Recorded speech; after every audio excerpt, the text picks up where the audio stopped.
bernama Ananias dan Safira. Kisah Para Rasul pasal yang kelima, ayat yang pertama sampai dengan ayat yang ke-11. Kita baca secara bergantian. Saya akan baca ayat yang pertama, Bapak Ibu Saudara ayat yang kedua, dan seterusnya sampai dengan ayat yang ke-11. Ada seorang yang lain bernama Ananias. Ia beserta istrinya Safira menjual sebidang tanah. Dengan tahu istrinya, ia menahan sebagian dari hasil penjualan itu dan sebagian lain dibawa dan diletakkannya di depan kaki rasul. Tapi Petrus berkata, Ananias, mengapa hatimu dikuasai iblis sehingga engkau mendustai Roh Kudus dan menahan sebagian dari hasil penjualan tanah itu? Selama tanah itu tidak dijual, bukankah itu tetap kepunyaanmu, dan setelah dijual, bukankah istrinya itu tetap dalam kuasa? Mengapa engkau merencanakan pembuatan itu dalam hatimu? Engkau bukan mendustai manusia, tetapi mendustai Allah. Ketika mendengar perkataan itu, rebahlah Ananias dan putuslah nyawanya. Maka sangat ketakutan semua orang yang mendengar hal itu. Lalu datanglah beberapa orang muda, mereka mengampani mayat itu, memusnahkan Tuhan dan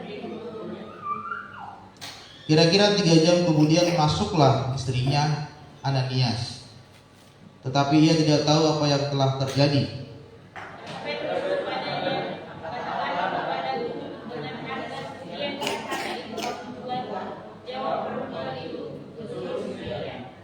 Kata Petrus, mengapa kamu berdua bersepakat untuk mencobai Roh Tuhan? Lihatlah, orang-orang yang baru mengubur suamimu berdiri di depan pintu, dan mereka akan mengusung engkau juga keluar.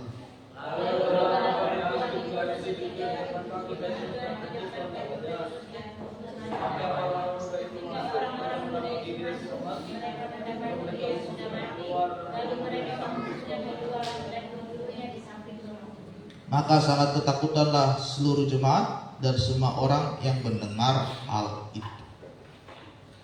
Saudara terkasih dalam nama Tuhan, firman Tuhan pagi hari ini saya berikan sebuah tema untuk kita semua, yaitu hidup yang dikuasai oleh iblis.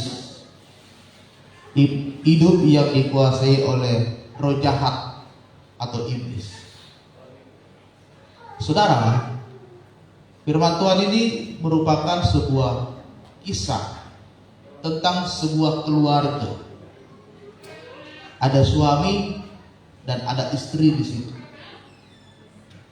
Mereka baru saja menjual tanah mereka dan akan mereka bawa ke rasul Tuhan di bait Allah. Pada masa itu saudara, hasil penjualan tanah yang mereka jual biasanya semuanya dibawa dulu kepada rasul, didoakan oleh rasul, kemudian rasul akan membagi kepada mereka berapa bagian untuk mereka. Tetapi mereka tidak membawa semua hasil penjualan tanahnya, tetapi setengahnya mereka tahan, setengahnya lagi mereka bawa kepada rasul Tuhan, yaitu Rasul Petrus pada saat itu. Dan yang pertama datang adalah suaminya, Ananias. Ya. Ketika Ananias bertemu dengan Petrus dan dia berkata, Petrus, Rasul, inilah hasil penjualan tanah kami.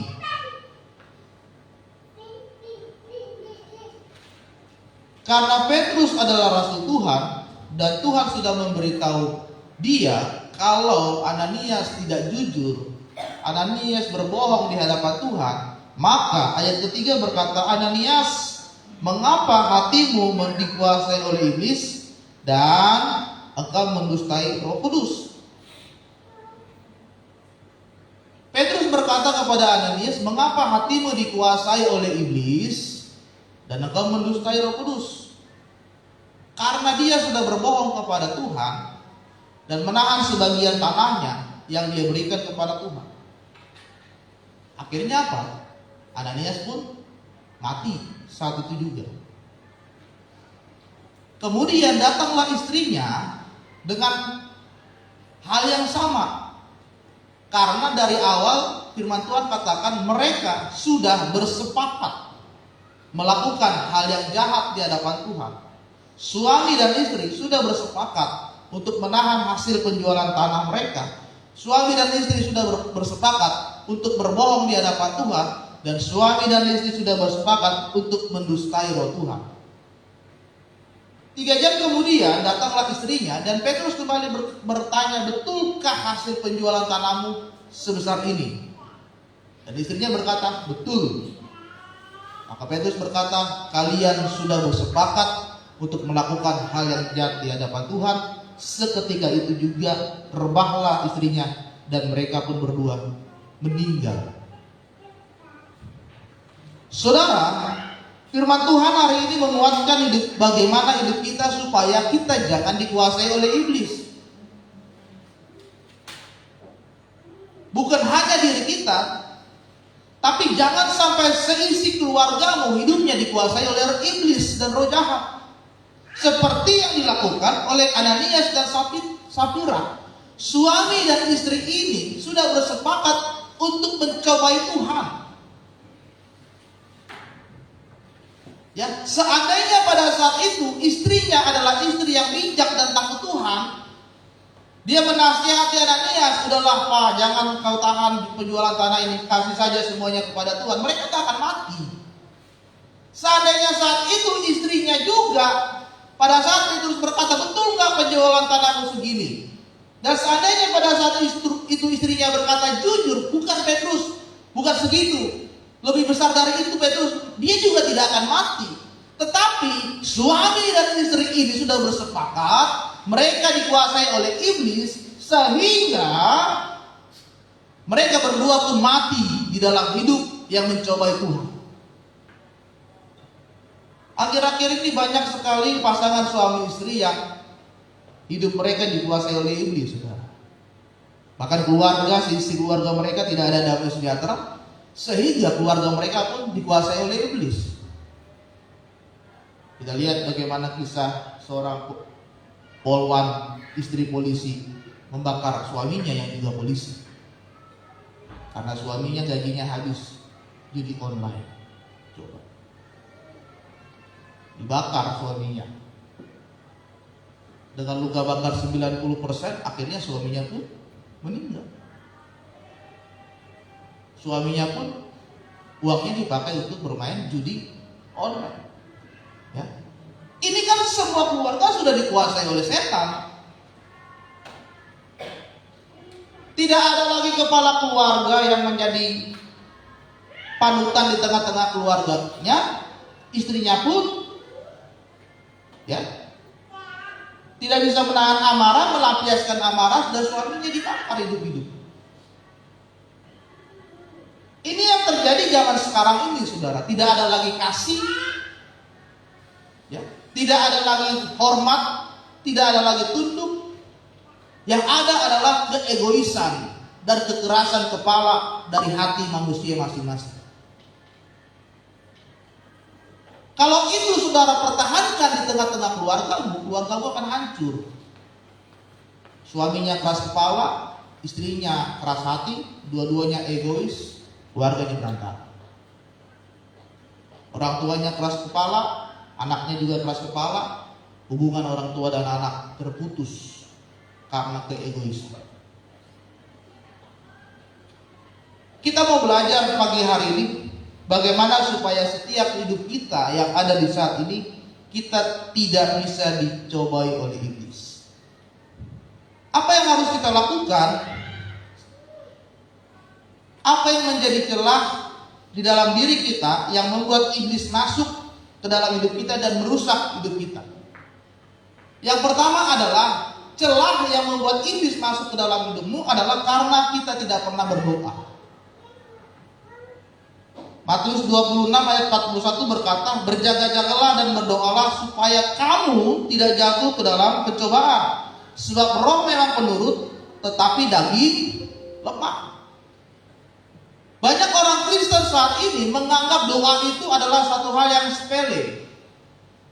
Doa itu adalah satu hal yang gampangan, sehingga mereka tidak pernah melakukan itu. Udahlah, gampang lah kalau berdoa itu, ya. Berdoa mah gampang. 1 menit, 2 menit selesai, asal-asalan. Sehingga mereka naikkan doa itu secara asal-asalan. Tidak dari kesungguhan hati, berdoanya tidak dari dalam hati, doanya tidak dengan sepenuh jiwa, sepenuh hati, menghadap Tuhan itu dengan asal-asalan. Sehingga banyak orang Kristen yang hidupnya jatuh ke dalam dosa karena tidak ada waktu untuk berdoa, saudara. Mereka pergi kemana-mana terlalu sibuk dengan urusannya, terlalu sibuk dengan pekerjaannya, terlalu sibuk dengan usahanya, terlalu sibuk dengan keinginan dagingnya, sehingga tidak ada waktu lagi untuk bersekutu dengan Tuhan. Atau kadang karena terlalu santainya hidupnya, sehingga tidak ada waktu untuk berdoa.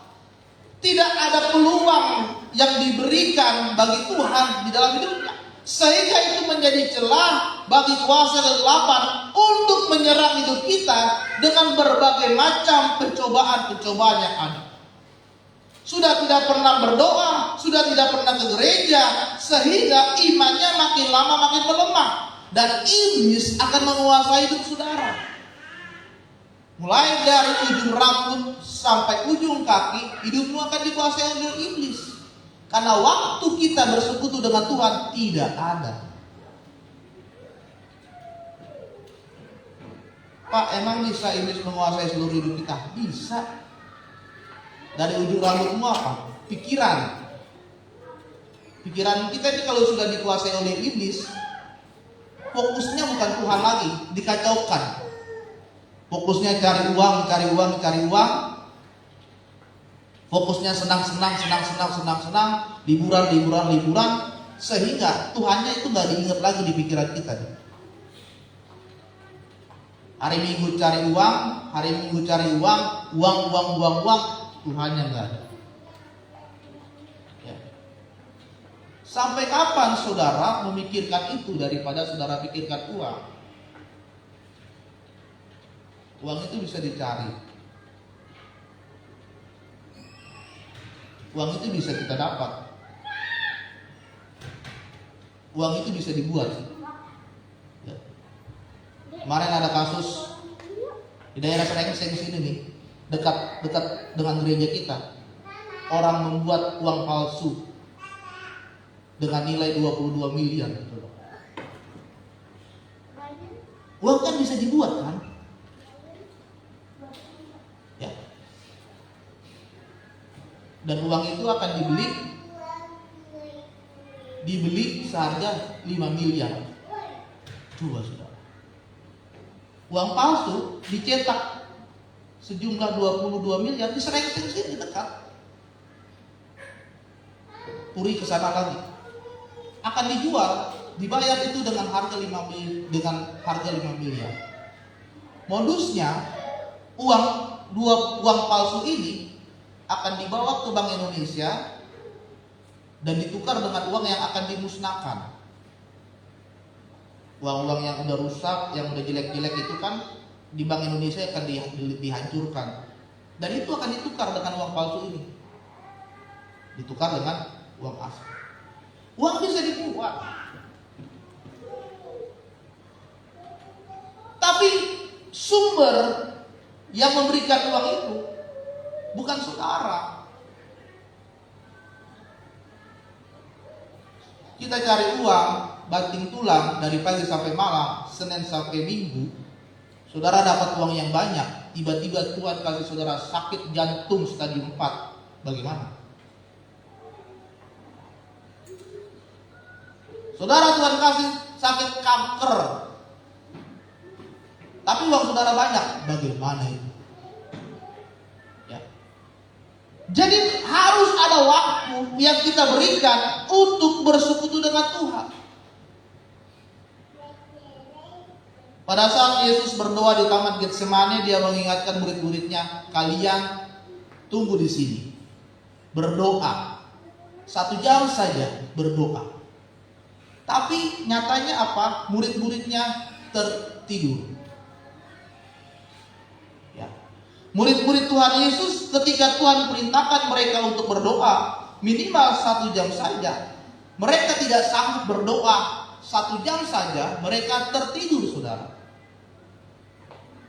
Dan ketika mereka tertidur, Yesus sudah kembali berdoa, tiba-tiba datanglah tentara Romawi ingin menangkap Yesus. Dan ketika mereka bangun, mereka sadar, dan Yesus pada saat itu sudah ingin ditangkap, maka emosilah mereka, naiklah darah mereka, mereka ambil pedang, mereka ambil pisau, dan firman Tuhan catat ada satu prajurit yang telinganya ditebas oleh murid Tuhan Yesus. Karena apa? Karena mereka tidak berdoa. Ya. Berdoa, tidak berdoa akan membuat iblis merusak hidup saudara. Emosi saudara tidak teratur, ya. Kepercayaan saudara tidak teratur, hidup saudara tidak teratur, hidup saudara tidak tahu arah tujuan hidupnya, sehingga hubungan kita dengan Tuhan lama-lama semakin jauh. Karena kita tidak punya hubungan dengan Tuhan di dalam doa itu. Itu sebabnya firman Tuhan berkata, berjaga-jagalah dan berdoalah supaya kamu tidak jatuh ke dalam pencobaan.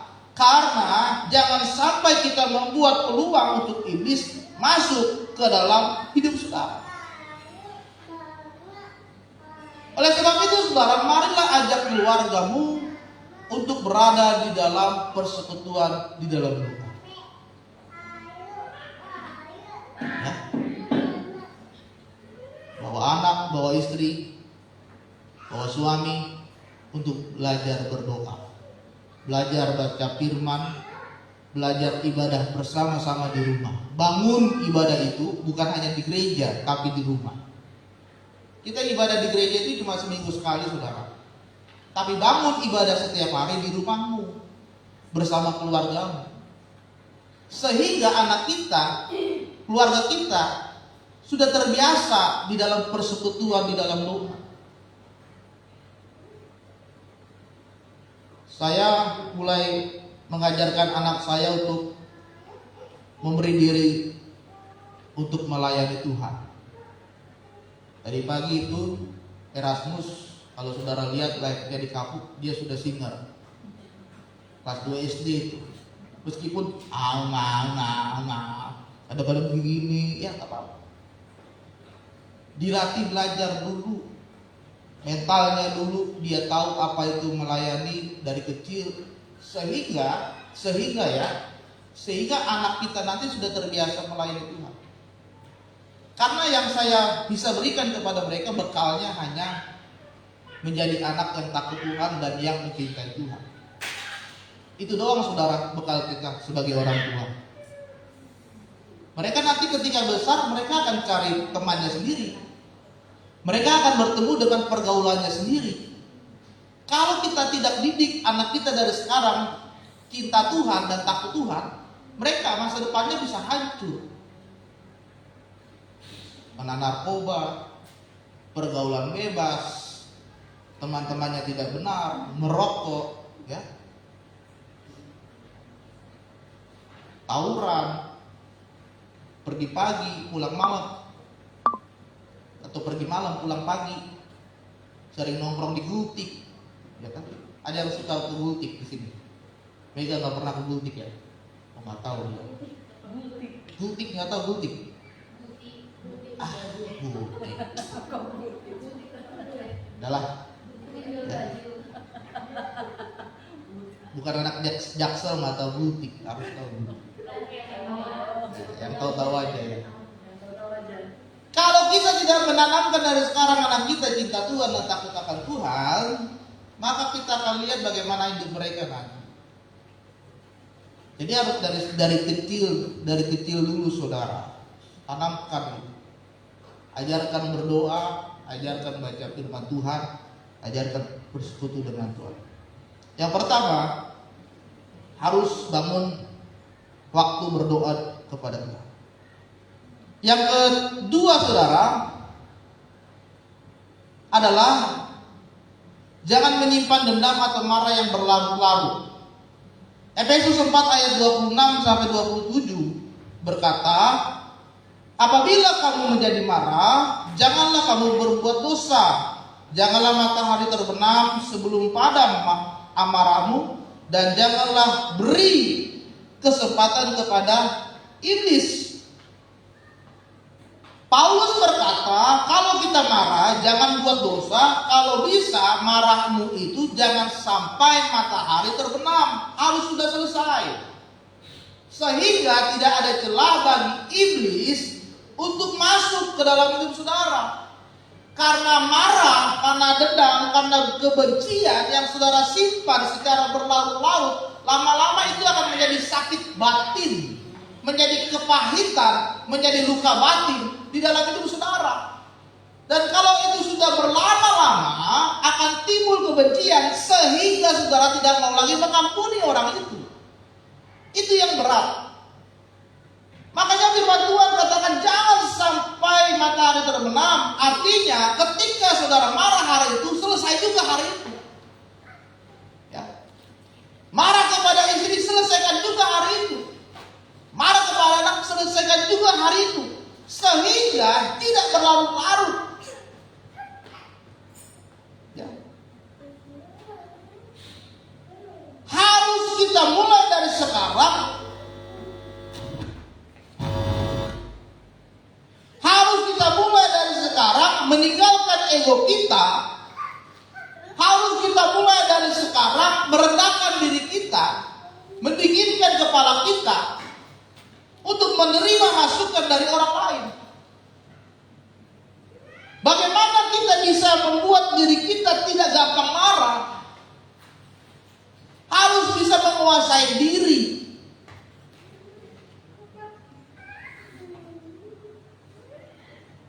Ada sebuah peneliti yang bernama Profesor David Lieberman, dia berkata,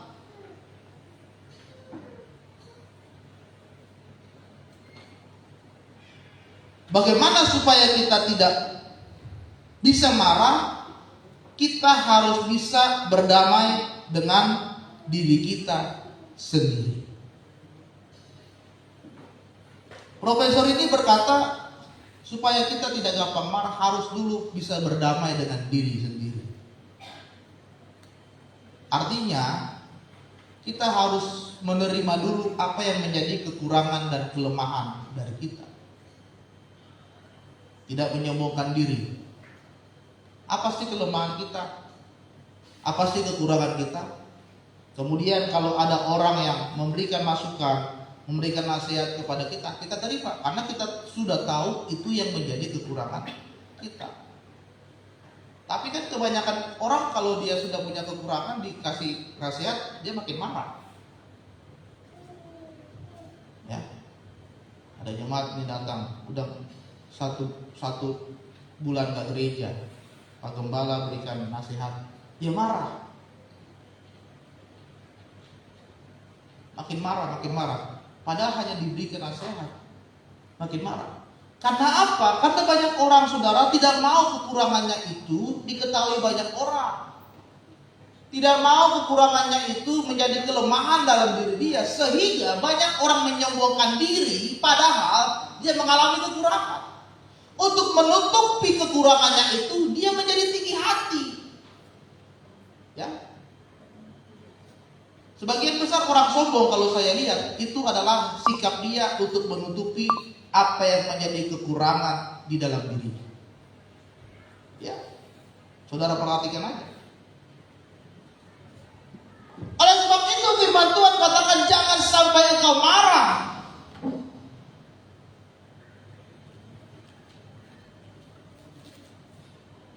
Karena marah akan menjadi celah untuk iblis masuk ke dalam hidup saudara.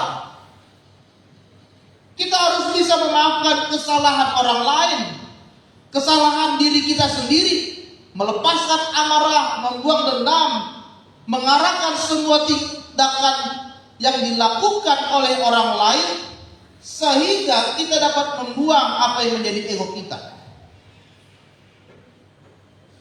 Oleh sebab itu saudara, yang kedua adalah jangan sampai marah di dalam dirimu berlarut-larut sehingga menjadi luka batin. Kalau saudara marah sama suami saudara, selesaikan juga. Marah sama istrimu, selesaikan. Minta ampun saat itu juga. Marah sama anakmu, marah sama orang tuamu, selesaikan saat itu juga. Sehingga gak ada celah. Yang namanya luka itu kan gak bisa hilang, saudara.